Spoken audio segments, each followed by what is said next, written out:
Well, even as the political war over Narendra Modi's security arrangements escalate, this is the fresh breaking news coming in. Times now has accessed details of a letter written by a terror operative, Haider Ali alias Faqat, belonging to the Indian Islamic wing of the Al-Qaeda, just over 2 weeks after the July 7th Bodh Gaya blast. In fact, before we go across to Prakash, who's getting us the details of that letter, in fact, let's tell our viewers that this group had issued an open threat to the BJP's prime ministerial nominee, while also highlighting the loopholes in the security arrangements in Bodh Gaya. Of course, it came 2 weeks after the blast rocked Bodh Gaya. Prakash, is this Indian Islamic wing of the Al-Qaeda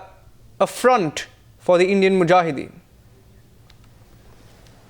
Well, certainly this letter was written by Haider alias Faqat on 25th of July and was delivered at the PIB office here in Patna, which clearly stated the fact that they had taken the onus of Bodh Gaya blast, and it also states that while they were planting the bombs, they could see the security personnel deployed them, but the security personnel were not even alert. And they had also written a fact that they had taken the revenge of the atrocities in Burma, China, as well as in Kolkata, and also pose a threat to Narendra Modi, which clearly states the fact that this all has been revealed after interrogation by Muhammad Imtiaz Ansari. This letter was sent to the PIB and later on to the Bihar police on 25th of July. But later on, after the Patna terror blast and interrogation of Muhammad Imtiaz Ansari, and this letter was shown to Muhammad Imtiaz Ansari, it was corroborated by him that this letter was written by Haider alias Faqat, who is on the run and is wanted by the NIA in both the blast, Patna as well as the Bodh Gaya terror blast.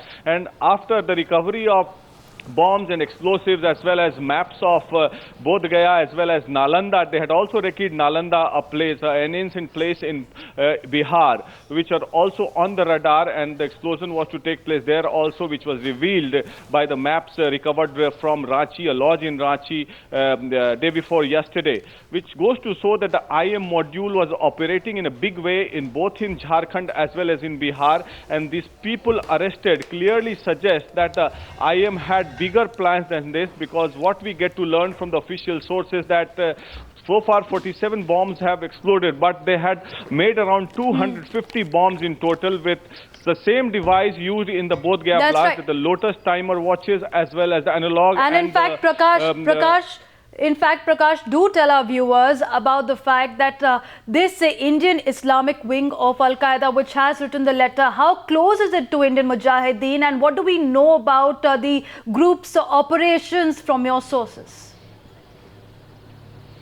This is the subgroup of the Indian Mujahideen, and Haider, who had written this letter, as far as being corroborated by Muhammad Imtiaz Ansari, who has been arrested, they are all associate and they are all hand in glove in this particular terror blast in Patna as well as in Bodh Gaya, as the DGP Abhayanand of the Bihar DGP Abhayanand has clearly stated the fact that the